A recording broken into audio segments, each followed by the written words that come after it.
Hello friends, कैसे हैं। Digital study bye Arun sir में आपकी स्वागत है। आज हम लेकर आए हैं बीएससी क्लास 12 के जियोग्राफी के 50 ऑब्जेक्टिव क्वेश्चन जो 2021 के एनुअल एग्जाम में अवश्य ही पूछे जाएंगे और बहुत ही महत्वपूर्ण क्वेश्चन सब होंगे। चलिए हम क्वेश्चन की ओर चलते हैं, देखते हैं क्वेश्चन। पहली क्वेश्चन है, बांस ड्रिप सिंचाई प्रणाली किस राज्य में प्रसिद्ध है। तो बांस ड्रिप सिंचाई प्रणाली मेघालय में प्रसिद्ध है। अगली क्वेश्चन है, 11वीं पंचवर्षीय योजना की अवधि क्या है। तो 11वीं पंचवर्षीय योजना की अवधि 2007 से 2012 तक की है। मैं आपको बता दूं कि अब तक 12 पंचवर्षीय योजना हुई है, जिसमें से 11वीं पंचवर्षीय योजना 2007 से 2012 तक और 12वीं पंचवर्षीय योजना 2012 से 2017 तक हुई थी। चलिए अगला क्वेश्चन देखते हैं। निम्नलिखित में से किस नदी की जल उपयोगिता सबसे अधिक है। तो इसकी करेक्ट आंसर हो जाएगी ऑप्शन सी, गंगा नदी की जल उपयोगिता सबसे अधिक है। किसकी है? गंगा नदी की। अगली क्वेश्चन है, उत्तर बिहार में सिंचाई का मुख्य स्रोत क्या है। तो उत्तर बिहार में सिंचाई का मुख्य स्रोत क्या है? नहर है। उत्तर बिहार में सिंचाई का मुख्य स्रोत नहर है। आगे देखते हैं, इंदिरा गांधी नहर में किस नदी से पानी प्रवाहित होती है। तो इंदिरा गांधी नहर में किस नदी से पानी प्रवाहित होती है। तो इसका करेक्ट आंसर हो जाएगा ऑप्शन डी, व्यास नदी से। किस नदी से? व्यास नदी से। अगली क्वेश्चन है, निम्नलिखित में से कौन आधात्मिक खनिज के प्रकार है। तो निम्नलिखित में से कौन है आधात्मिक खनिज के प्रकार? अवरक। क्या है? अवरक। अगला देखते हैं, निम्नलिखित में से कौन सा एक लौह अयस्क नहीं है। तो सबसे पहले हम देखेंगे कि इसमें कौन लौह अयस्क है। तो हेमाटाइट भी लौह अयस्क है, लिमोनाइट भी लौह अयस्क है, मैग्नेटाइट भी क्या है? लौह अयस्क है। लेकिन एंथ्राजोसाइट है क्या है? कोयला के अयस्क है। तो इसलिए इसका करेक्ट आंसर क्या हो जाएगा? एंथ्रासाइट। चलिए आगे देखते हैं, निम्नलिखित में से कौन सा एक ऊर्जा का गैर परंपरागत स्रोत है क्या है? निम्नलिखित में से कौन सा एक ऊर्जा का गैर परंपरागत स्रोत है। तो इसकी करेक्ट आंसर क्या है? सौर ऊर्जा ऊर्जा का गैर परंपरागत स्रोत है। निम्नलिखित में से किस खनिज को भूरा हीरा के नाम से जाना जाता है। तो इसकी करेक्ट आंसर होगा ऑप्शन डी, लिग्नाइट को। किसको? लिग्नाइट को भूरा हीरा के नाम से जाना जाता है। खनन किस प्रकार का क्रियाकलाप है। तो खनन किस प्रकार का क्रियाकलाप है? प्राथमिक क्रियाकलाप के अंतर्गत खनन को रखा गया है। अगली क्वेश्चन है, लौह अयस्क का प्रमुख उत्पादक क्षेत्र में कौन सा है। तो लौह अयस्क का प्रमुख उत्पादक क्षेत्र कर्नाटक है। क्या है इसका करेक्ट आंसर? कर्नाटक। अगली क्वेश्चन है, अंकलेश्वर किस खनिज का क्षेत्र है। अंकलेश्वर किस खनिज का क्षेत्र है। तो इसकी करेक्ट आंसर हो जाएगी पेट्रोलियम के लिए है अंकलेश्वर। अगली क्वेश्चन है, सूती कपड़ा उद्योग में सबसे अधिक उन्नत राज्य कौन सी है। तो सूती कपड़ा उद्योग में सबसे उन्नत राज्य कौन सी है? महाराष्ट्र।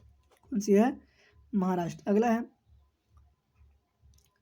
विजयनगर इस्पात केंद्र किस राज्य में अवस्थित है।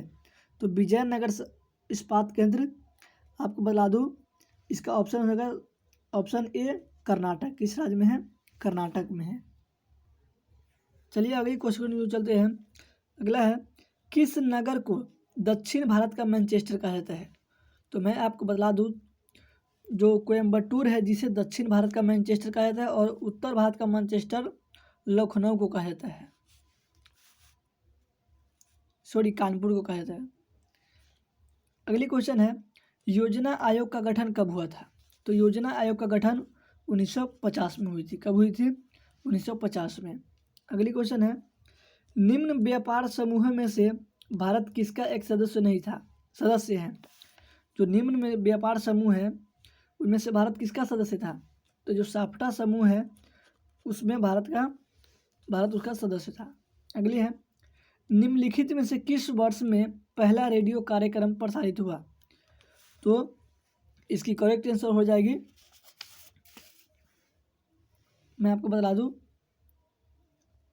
ऑप्शन बी, 1923 ईस्वी में। कब होगी? 1923 ईस्वी में। अगला है, किस नगर में रेलगाड़ी जमीन के अंदर सुरंग में चलती है? तो किस नगर में रेलगाड़ी जमीन के अंदर सुरंग में चलती है? तो इसका करेक्ट समझेगा option C Kolkata. Option C Kolkata. उसके बाद है किस नदी में नाव नहीं चल सकती? तो किस नदी में नाव नहीं चल सकती? इसका करेक्ट समझेगा नर्मदा नदी। तो नर्मदा नदी में नाव नहीं चल सकती है। अगली है किस वर्ष भारतीय रेल की शुरुआत की गई? तो इसका करेक्ट समझेगा 1853 ईस्वी में भारतीय रेल की शुरुआत की गई थी।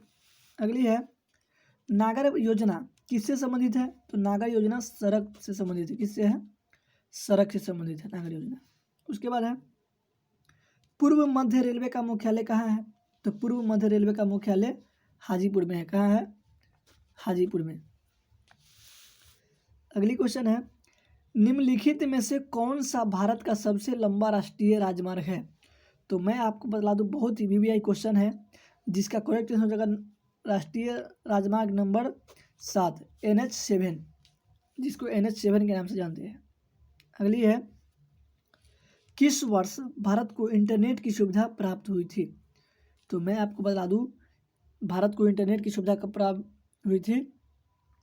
इसकी करेक्ट हो जाएगी ऑप्शन बी 1988 ईस्वी में। अगला है अनौर पतन किस राज्य में स्थित है? अनौर पतन किस राज्य में स्थित है? तो इसकी करेक्ट हो जाएगा ऑप्शन ए तमिलनाडु में। कहाँ है? तमिलनाडु। उसके बाद है निम्न में कौन सबसे अधिक महत्वपूर्ण उत्पादक क्षेत्र है? तो इसकी करेक्ट हो जाएगा ये 27 का ऑप्शन बी गंगा डेल्टा। कौन सी है? गंगा डेल्टा। अगली है नर्मदा सरोवर परियोजना। नर्मदा सरोवर परियोजना किस नदी पर स्थित है? तो नर्मदा सरोवर परियोजना किस नदी पर स्थित है? इसका करेक्ट हो जाएगा ऑप्शन ए नर्मदा नदी। सरदार सरोवर परियोजना किस नदी पर स्थित है? तो इसका करेक्ट हो जाएगा नर्मदा नदी। अगली क्वेश्चन है देश की सकल आय में कृषि का योगदान कितना है? तो देश की सकल में इसका करेक्शन देश की सकल आय में कृषि का योगदान 25% है। कितना? 25%। अगला है भारत में हरित क्रांति का सूत्रपात कब हुआ था? तो भारत में हरित क्रांति का सूत्रपात 1967 से 1968 के बीच हुआ था। अगली क्वेश्चन देखते हैं। अगली क्वेश्चन क्या है कि हरित क्रांति का संबंध किससे है? तो हरित क्रांति का संबंध किससे है? खाद्यान्न उत्पादन से है। किससे है? खाद्यान्न उत्पादन से। अगली क्वेश्चन है निम्नलिखित में कौन पेय फसल है? तो निम्नलिखित में कौन पेय फसल है? ऑप्शन ए चाय, ऑप्शन बी कॉफ़ी या कहवा, ऑप्शन सी दोनों और डी नन ऑफ दीज। तो इसका करेक्ट हो जाएगा सी दोनों। चाय और कॉफ़ी जो कहवा है ये दोनों क्या है? पेय फसल है। अगली है भारत में कुल राज्यों की संख्या कितनी है? तो मैं आपको बतला दूं कि भारत में अभी वर्तमान में 28 राज्य हैं और 8 केंद्र शासित प्रदेश है। कितने हैं? 8 केंद्र शासित प्रदेश। 8 जिसको संघ शासित प्रदेश के नाम से जाते हैं। 8 संघ शासित प्रदेश और 28 राज्य है। चलिए अगली क्वेश्चन देखते हैं। भारत की कुल जनसंख्या का कितना प्रतिशत उत्तरी भाग में बसता है? एक क्वेश्चन है कि भारत के कुल जनसंख्या का कितना प्रतिशत भाग उत्तरी मैदान में बसता है? तो इसकी करेक्ट हो जाएगी 1/2। कितनी? 1/2। अगला है भूगोल के जनक कौन है? तो भूगोल के जनक हिकेटियस को माना जाता है। किसको? भूगोल के जनक हिकेटियस को। हेरोडोटस इतिहास के जनक को माना जाता है और राजनीतिक विज्ञान के जनक अरस्तु को माना जाता है। इस प्रकार आप देख सकते हैं। अगली है भौगोलिक विचारधारा को कितने भागों में बांटा गया है? तो भौगोलिक विचारधारा को 3 भागों में बांटा गया। कितने भागों में बांटा गया? 3 भागों में बांटा गया। अगली क्वेश्चन है नवनिश्चयवाद का प्रतिपादन किसने किया था? नवनिश्चयवाद का प्रतिपादन किसने किया था? तो इसका आंसर हो जाएगा करेक्ट ग्रिफिथ टेलर। किसने? ग्रिफिथ टेलर ने नवनिश्चयवाद का प्रतिपादन किया था। उसके बाद है मानव भूगोल के जनक कौन है? मानव भूगोल के जनक कौन है? तो इसका करेक्ट हो जाएगा ऑप्शन बी रैटजेल। तो रैटजेल को मानव भूगोल का जनक माना जाता है। उसके बाद है निम्नलिखित में से किस देश की जनसंख्या बढ़ने के बदले घटते जा रहे हैं? तो इसकी करेक्ट आंसर बहुत ही है लाटविया एक ऐसी देश है जिसकी जनसंख्या बढ़ते की बजाय घटते जा रही है वर्तमान में। अगली क्वेश्चन है मोस्ट वीवीआई क्वेश्चन, जननांकीय संक्रमण सिद्धांत किसने दिया? क्वेश्चन है कि जननांकीय संक्रमण सिद्धांत किसने दिया? तो इसकी करेक्ट आंसर हो जाएगी नोएस्टी ने दिया था। किसने दिया था? नोएस्टी ने। अगली है निम्न में से कौन मानव विकास के मूल क्षेत्र है? तो निम्न में से कौन मानव विकास के मूल क्षेत्र है? ऑप्शन ए स्वास्थ्य, ऑप्शन बी संसाधन, ऑप्शन सी शिक्षा और option D all of this. तो इसका करेक्ट हो जाएगा ऑल ऑफ दिस, यानी कि इनमें सभी। ये तीनों क्या है? मानव विकास के मूलभूत क्षेत्र है। अगली क्वेश्चन है मानव विकास सूचकांक में, मानव विकास सूचकांक जिसको ह्यूमन डेवलपमेंट इंडेक्स के नाम जानते हैं, HDI की जान में भारत का कौन सा स्थान है अभी वर्तमान में? तो 131वां स्थान है। तो मानव विकास सूचकांक में भारत का कौन सा स्थान है? तो 131वां।